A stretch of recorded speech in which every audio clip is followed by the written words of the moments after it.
জল ভরা মেঘ ওই দু চোখে দেখতে আমি পেয়েছি, একলা মনে নির্জনেতে তোমার ছবি এঁকেছি। নাম রেখেছি বনলতা যখন দেখেছি, হয়তো বা সেই ক্ষণেই তোমায় ভালোবেসেছি।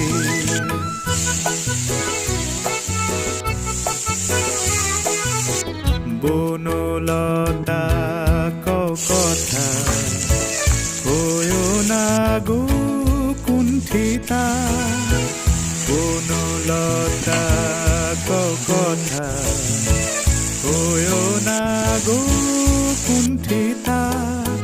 একটি কথাই শুনবো বলে তাই তো কাছে এসেছি, বলবে কি গো আমিও তো তোমায় ভালোবেসেছি। একটি কথাই শুনবো বলে তাই তো কাছে এসেছি,